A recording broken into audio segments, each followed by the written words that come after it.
with Craig Snyder, CEO of Empower Clinics.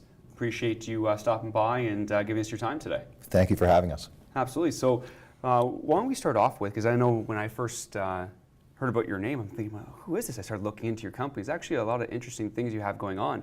For any viewers that haven't heard of you before, who is Empower Clinics and what do you do? So Empower Clinics is a US-based medicinal cannabis clinic group, but we are also focused on medicinal cannabis products for our patients as well. And we also have a technology platform for telemedicine. So we're a growing medicinal cannabis clinics group that also supports our patients with products and with technology. That's glad to hear. And actually, coincidentally enough, there was a news article that came out today about your launch of your CBD medical cannabis products under, you told me earlier, see if I get it right, Sollievo? Sollievo is our I didn't brand. Get it right. Sollievo is our branded line, and Sollievo means calm in Italian. Yeah. And we have two branded lines. One is THC, which actually has to go through a state processor in the states, in the 30 states that do have medicinal cannabis, and then there's obviously 9 that are recreational as well. But we also have a line that is for CBD. And our CBD products, which is what the release was today, our CBD products are specifically targeted to the 3 broadest medical conditions that we see most in our clinics, which have to do with pain, sleep, and stress. Yeah, and those are really important things, and that's been all over the news recently about, the opioid crisis is massive throughout North America, and a lot of people, when they get stressed or they can't sleep properly, the first thing we're always turning to are pills and all these different aspects. And although cannabis at times can take a form of a pill, it's amazing how we're now discovering, or maybe now it's just coming to light, that we can use cannabis and all the different cannabinoids to treat these certain things instead of going to a strong opioid or Valiums or these other things that have been proven to be highly addictive. Yes, I think the recent number from the CDC is showing that there's 115 people die a day with opioid-related deaths. So that's crazy. For the first time, you're starting to see both the federal government and state governments, funding this in a very real way. Illinois was one of the leaders in this, where we recently opened up a clinic. But this problem of going from what I'll call pharmaceutical opioids to synthetic opioids to heroin has reached epidemic proportions. Yeah. And we hope to play a role in terms of intermediating that, or disintermediating that string of events. And it's one that we think will be key for our industry here into the foreseeable future, based on the dramatic effects it's having on society. Yeah, absolutely. And although I'm pulling this from memory, so I can't remember exactly who it was, but I remember seeing an article recently that was, they were saying they had done a study showing that a lot of people are actually ditching their normal pharmaceutical drugs for some sort of cannabis-derived product. You got to watch out for some of those surveys, because you never know how they're done, but it's a clear sign that this is happening just from people I speak to.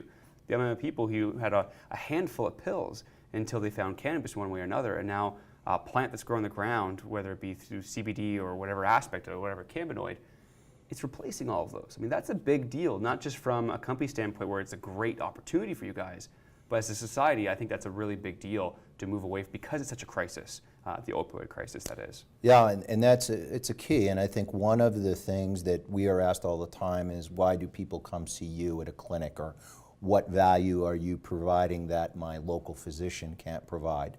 And what we generally see is a couple things. One is that if they are taking an opioid, it usually was prescribed by their local physician. Yeah. And 2, the second thing that the clinic provides that the local physician won't is, we're obviously seeing 15,000, 20,000 patients a year.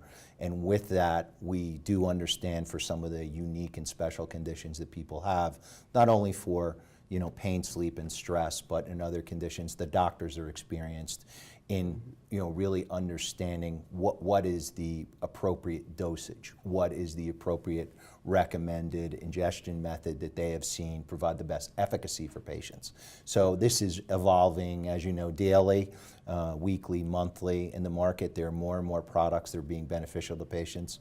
But this is the opioid crisis. Veterans with PTSD are 2 areas that, because of their sensitivity in the public, are kind of front and center in ways that cannabis is playing a role. And you also mentioned that this is the one thing that we are finding, and one of the reasons why we use the Solievo name is people are trying to find some calm in their life, so they have the ability to work, they have the ability to have a relationship, they have the ability to work out, and they're not in that addictive spiral that the opioids are currently producing for them. Yeah, and two really good points there. One, we already spoke about just the opioid crisis, so we won't go too much on that, but I love that fact of being able to have something that you can turn to that won't put you down that spiral, like you said, and that insane addiction towards something. Right. But just in general, I mean, it's amazing how just a couple of years ago you would have seen CBD products and it would have been like this, you know, voodoo, I don't know what you want to call you. It was such a strange thing for so many people, but now we're having doctors and physicians really get back on behind this, and just like you had mentioned, they're working on dosages, they're working on proper diagnosis of things. It truly is becoming a medicine. I would argue it is a medicine already. Mm-hmm. It's just really interesting to see that progression and where that can go, because you're all across the United States, if I'm not mistaken. Yes, on CBD, obviously that is a much more scalable opportunity than the THC opportunity, which is really state regulated. Yeah. So for us, that's important. And again, our CBD products are, you know, targeted at the most common qualifying conditions, which are pain, sleep, and stress. Yeah. So that's important for us. I think the other thing that we're hearing from people is, you know, when they are taking some sort of medication, if they are taking some sort of pharmaceutical product, the one thing that they deal with are, you know, the side effects of it. And with a more natural-based product, they don't have as many of the side effects, whether even leaving aside addiction, just the way they may feel the next day or the feeling that their body has physiologically from the products. No, and that's great to hear. And where can people, for anyone who's watching this and they want to know more about you, where can they turn to for information right now? Your website, I can only imagine? Yeah, the website empowerclinics.com, but also, you know, we'll be having our releases on, you know, the products. They'll have the ability to purchase the products online here shortly, and also at the clinics themselves, which will be points of distribution. And you know, our goal is to have a national brand in terms of the clinics, but also a national brand in terms of the products. And the clinics are under the Empower Clinics brand, and the products are under the Solievo brand. Very nice. And are you currently in Canada right now, or are you waiting for obviously the regulations to come through, or how does that work right now for Canadians who are looking at this? Yeah, we're listed in 3 markets. We're listing on the CSE, we're listed in Frankfurt, and we're listed on the OTC markets in the United States. So we're listed in the 3 markets, and we're one of the first, we are the first public clinic group in the United States. Our operations will stay primarily in the United States, but we are also, you know, looking for opportunistic types of partnerships up in Canada as well. To date, we're in 3 states, Oregon, Washington, and Illinois, but we expect that to expand pretty rapidly from where we are today. Yeah, and then, I mean, so many people are so fixated on the Canadian economy, and you know, I love to see what our Canadian cannabis is doing here. It's been a great ride. Obviously, October 17th is next Wednesday, a week away from Canadian legalization of cannabis. But in the States, people sometimes forget it's a little bit bigger. Yeah. it's a little bit bigger. It's the largest economy in the world. There's a lot of opportunity there, and it sounds like that's where you really want to focus. Right. I think, you know, if when you look at a population perspective, 40 million versus 340 million. And also, I think for us, if you look at our most recent clinic in Chicago, it's not only just a medical cannabis center, it's a full-blown wellness center to treat those areas that we talked about. So we think, you know, the next time we talk, we'll probably be in a number of new states and have a national type brand that's going throughout the United States, and that's where we see the opportunity is.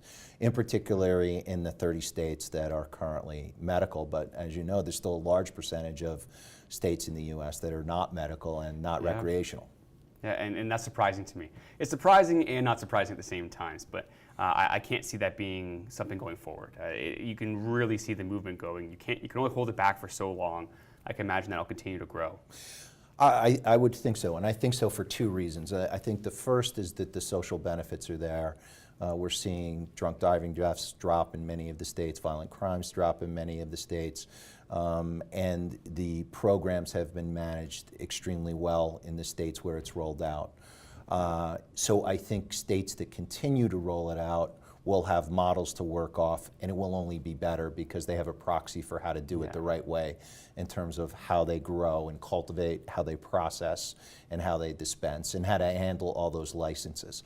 We're also seeing now a very predictable pattern in the way that the states develop in terms of medicinal is generally the way it goes first in a small number of qualifying conditions, then a much larger set of qualifying conditions, and then broader.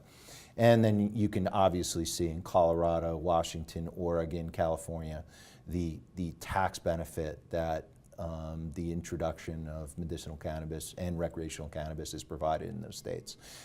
In terms of the revenue that, in many cases have been earmarked for either education or healthcare issues in those states, but it's been dramatic. Yeah, I remember reading about Washington actually, and they had so much tax revenue that there was a clause in their system. They had to give back some of that money to the citizens because when it comes to a certain tax, you can't make over a certain amount of money. It was like the first year, I'm pretty sure they changed that right afterwards. Right. But I do remember that, and I was like, wow, that's incredible. Right, and I think that from a taxation perspective, this is one of the few things that's been taxed pretty heavily and really has not created much of a furor. I think if you taxed any of the more common products that are out there at the rate that people have taxed cannabis, you would see a pretty large uproar. But the other positive thing is you're seeing the number of jobs that are being created through this, the real estate taxes, the sales taxes, and some of the specific cannabis taxes are there. But I think the key in all that is while the taxes are nice, the social role, if we can play a role in the PTSD crisis, we can play a role in the opioid crisis, the social benefits of doing it will be there as well, because certainly the economic ones have proven to be in the short term. Well, I appreciate you coming down. It's been really interesting to learn a little bit more about you. Like you said earlier, you can head to your website, PowerClinics.com. And for the CSC, it was EPW was your ticker, and EPWCF was the OTC. That's correct, EPW and EPWCF. Perfect. Well, I appreciate it very much and look forward to having you back on the show in the near future and seeing how everything's been going over the next few months as we continue to progress. Thanks. It's exciting times. Absolutely.